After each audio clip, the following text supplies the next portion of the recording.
ဥပမာအဖြစ် ICNCC ကချင်းပြည်နယ်ဖွဲ့စည်းပုံအခြေခံဥပဒေကနဲ့ချင်းအမျိုးသားအလံပေါ့နော်အဲ့ဒါကိုဖေရှားဖို့ delete လုပ်ဖို့တောင်းဆိုတယ်ဆိုရင်တော့ CC ဘက်ကလက်ခံနိုင်မလားထိုနည်းတူပဲ CB ဘက် ICNCC ဘက်ကနဲ့ကျွန်တော်တို့တော့ data ဆွေးအုပ်ချုပ်မှုတော့ကျွန်တော်တို့လက်မခံနိုင်ဘူး township အနေနဲ့ပဲကျွန်တော်တို့တွားချင်တယ်လို့သူတို့ရဲ့စန္ဒကို CC ဘက်ကလူကြီးတွေခေါင်းဆောင်တွေရှိမှပေါ်ထုတ်မယ်ဆိုရင်တော့ CC ဘက်ကခေါင်းဆောင်တွေကအဲ့ဒါကိုလက်ခံနိုင်မလား CC ဘက်ကလည်း data ဆွေးအနေနဲ့ပဲတွားချင်တယ်ဆိုတော့အဲ့ဒါကိုလည်း CB ဘက်ကလက်မခံရင်ဘယ်လိုဖြစ်နိုင်မလဲအဲ့ဒါဖြစ်နိုင်အောင်ရောဆရာကဘယ်လိုယူဆတယ်လဲဘယ်လိုထင်တယ်လဲပေါ့နော် for future အတွက်ဟုတ်ကဲ့ရန်ကောင်းတဲ့မိကွန်ပါဒါကရန်ရေးကြီးတယ်လို့လည်းကျွန်တော်မြင်ဆိုတော့ဒီအလံကိစ္စနဲ့ပတ်သက်လာလို့ရှင်ကျွန်တော်တို့ချင်းအမျိုးသားလန်နဲ့လည်းဒီ online ပေါ်တွေမှာဒါကဘသူလန်ပါဒါတော့ကျွန်တော်တို့ချင်းအမျိုးသားလန်မဟုတ်ပါဘူးဆိုတော့ online social media ပေါ်တွေမှာများစွာပြန့်နှံ့ပြီးမလိုလားအပ်တဲ့စေဝန်းကွဲပြားမှုတွေလည်းဖြစ်ပေါ်စေတဲ့အကြောင်းအရာတစ်ခုဖြစ်တယ်လို့ကျွန်တော်ဆိုတော့ဒီအလံကကျွန်တော်တို့ CC မှာဘာဖြစ်လို့အတည်ပြုခဲ့တယ်လဲဆိုတာဒေချာသိဖို့လိုပါဆိုတော့ကျွန်တော်တို့ဒီ CC စီခံမှုတွေရေးဆွဲရေး W4C မှာလည်းကိုယ်တိုင်ပါဝင်ခဲ့တယ်လို့တက်ကြွစွာပါဝင်ဆွေးနွေးပြီးတော့မှစစ်စင်တစ်ခုလုံးမှာစိတ်နဲ့ပြီးပါဝင်လာခဲ့တဲ့သူဖြစ်တယ်လို့ဒါကိုမှန်တရားကိုတော့ကျွန်တော်ပြောချင်ပါတယ်ဆိုတော့ဒီအလံကအစုအဖွဲ့၃ခုနဲ့ပထမကျွန်တော်ပြောပြီးပြီ CC ကိုစတင်ဖွဲ့စည်းတဲ့အခါမှာတောက်တိုင်၃ခုနဲ့ဖွဲ့စည်းတယ်ဆိုတော့ AP စုဖွဲ့တော်လကောင်း PNF စုဖွဲ့တော်လကောင်းမြို့နယ်ဒေသစုဖွဲ့တော်လကောင်းအစုအဖွဲ့၃ခုကိုကျွန်တော်တို့ကအလံ drop ဒီတင်သွင်းခိုင်းတယ်တင်သွင်းခိုင်းတဲ့အခါမှာဒီမြို့နယ်ဒေသဘက်ကလည်းကျွန်တော်တို့အလံတိတိကျကျ drop ကိုကျွန်တော်မတင်သွင်းခံနိုင်ခဲ့ဘူးနောက်တစ်ဖက်ကလည်း MP စုဘက်ကလည်းကျွန်တော်တို့ပြင်ဆင်ထားတဲ့အလံ drop ကိုတင်သွင်းတာမရှိခဲ့ဆိုတော့ CNF ဘက်ကတို့ရဲ့အသုံးပြုလာတဲ့တော်လှန်ရေးအလံနော်တော်လှန်ရေးအလံအမျိုးသားအလံပေါ့နော်တို့အသုံးပြုတဲ့အမျိုးသားအလံတို့တင်သွင်းလာတဲ့အခါမှာအားလုံးရဲ့ဆွေးနွေးချက်အရတော်လှန်ရေးကာလအတွင်းမှာတော့လောလောဆယ်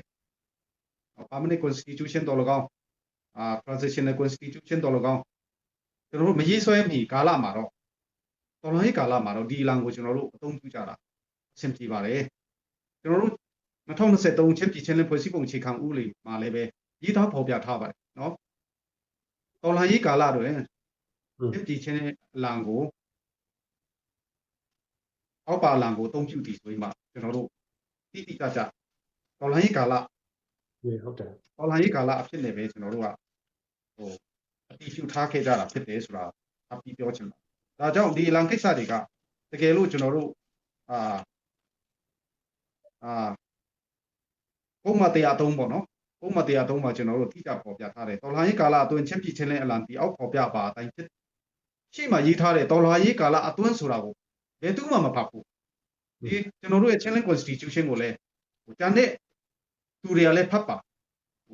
ပြင်ချင်တာကိုလည်းဘယ်ဟာကမားတယ်မှန်တယ်ဆိုတာဒီစာအုပ်ကိုလေ့လာပြီးမှဖတ်မှတ်တာပဲမားတဲ့အရာတွေကိုလည်းပြင်နိုင်တယ်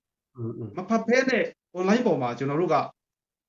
ပြောနေတာကတစ်ခါတလေကြလို့ရှင်အရန်ကျွန်တော်တို့ရှက်ဖို့ကောင်းကျွန်တော်တို့ကအမျှော်မြင်ရှိနဲ့တော်လှန်ရေးကာလအတွင်းလို့ရေးထားတာကိုမိလျော်ပြီးဒါဟာအလံဖြစ်အတိမပြုတ်လိုက်တယ်ဆိုတဲ့ဟာမျိုးပြောဆိုဆွေးနွေးချက်မျိုးတွေကိုတော့ကျွန်တော်တို့မလုပ်တာကောင်းတယ်လို့ပြောချင်တယ်ဒါကြောင့်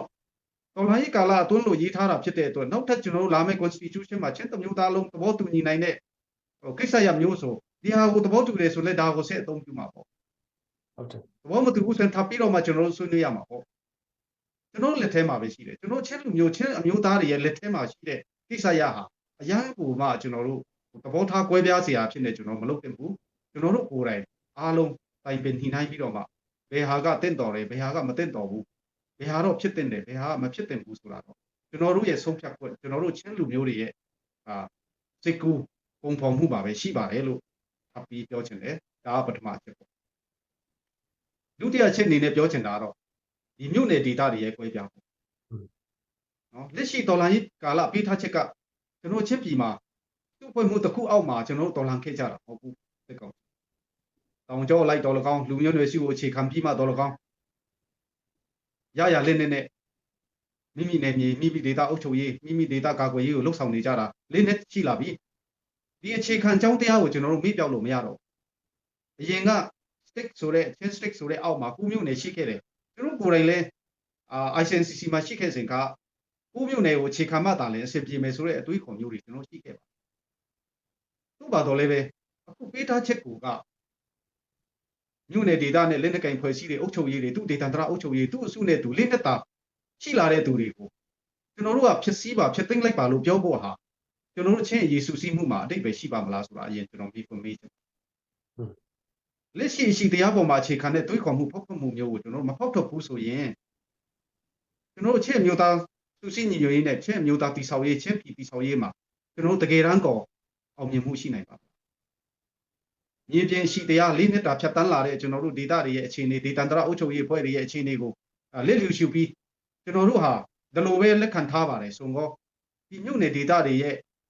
ရှိနေပြီးသားရှိရင်းဆွဲအုပ်ချုပ်ရေးတွေကိုကျွန်တော်တို့တကယ်ကောကင်တွယ်နိုင်ပါမလား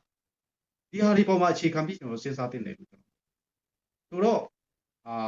ဆရာရဲ့မေးခွန်းဖြစ်တဲ့ဒီမြို့နယ်နဲ့ရပ်တည်မယ်ဆိုရင်ဒေတာတွေကိုခွင့်မပြုဘူးဆိုရင်ဆိုတာထက်ဒီနှစ်ဖက်ကောင်းဆောင်များအနေနဲ့ကျွန်တော်တို့တော်လှန်ရေးကာလပေးထားချက်ကျွန်တော်တို့ရဲ့ဖြစ်ပေါ်နေတဲ့ list reality ပေါ်အခြေခံပြီးတော့မှဖောက်ထုတ်ရမှာဖြစ်ကျွန်တော်တို့လက်ထဲမှာပဲရှိရှင်းပြည်ရေးဒီကျွန်တော်တို့ရဲ့ဆုံးဖြတ်ခွင့်မှာရှိကျွန်တော်တို့ရဲ့သဘောထားပေါ်မှာပဲရှိကျွန်တော်တို့တွေကောင်းဆောင်တွေအမျှော်မြင်ပေါ်မှာပဲချက်ပြည်စုစည်းညွှန်ရေးဟာရှိနေတယ်ဆိုတာအားလုံးကသဘောပေါက်ဖို့လို့ဒါကြောင့်ထပ်ပြီးဆွချင်တာတော့ CJDC မှာလည်းပဲ18ဖွဲ့နဲ့တို့သွားခဲ့ကြတာပဲ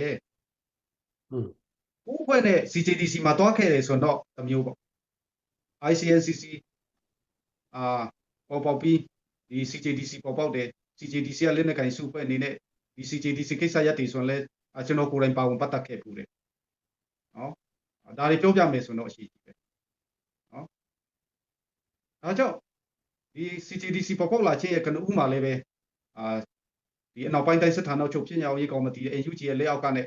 ကျွန်တော်ဟာမဟာမိတ်ဆက်ဆံရေးကော်မတီဖွဲ့ကောင်းဆောင်ဖြစ်တယ်ဖွဲ့ကောင်းဆောင်ဖြစ်တဲ့ကိုချက်ပြည်တဖို့ကဖြစ်တာနဲ့အညီချက်ပြည်တော့မှာကွဲပြားမှုတွေအဲ့တော့မှရှိခဲ့တယ်နော်မပြောလို့မဖြစ်လို့ကျွန်တော်ပြဆိုပြောချင်အရေးကြီးလို့ဆိုတော့ CJDC စတင်ပေါ်မပေါ်ပေါက်မီကာလမှာစိတ်ဝင်ကွဲပြားနေကြတယ်တော်လှန်ရေးအင်အားစုတွေကိုမျိုးနဲ့ကိုဒေတာနဲ့ရှိနေကြပြီ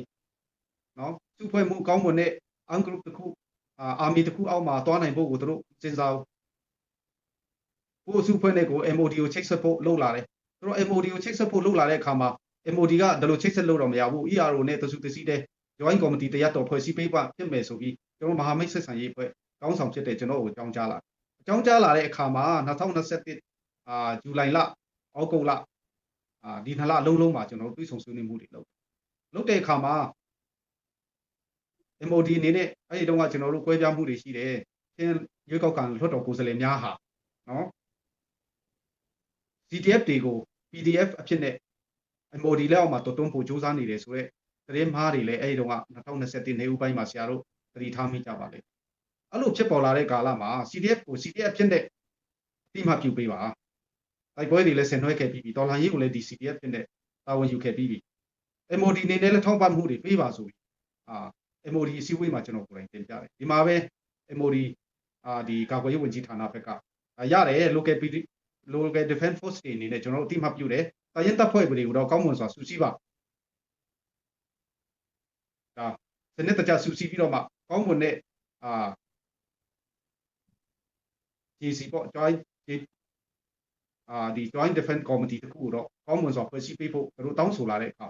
ကျွန်တော်တို့အနေနဲ့မဟာမိတ်ဆက်ဆံရေးအဖွဲ့ team leader အနေနဲ့ကျွန်တော်ကိုယ်တိုင်က CJDC ကိုစအဖွဲ့စည်းဖို့အတွက်အားလုံးချင်းပြည်နယ်အတွင်းမှာရှိနေတဲ့ CTF ခေါင်းဆောင်တွေအားလုံးကို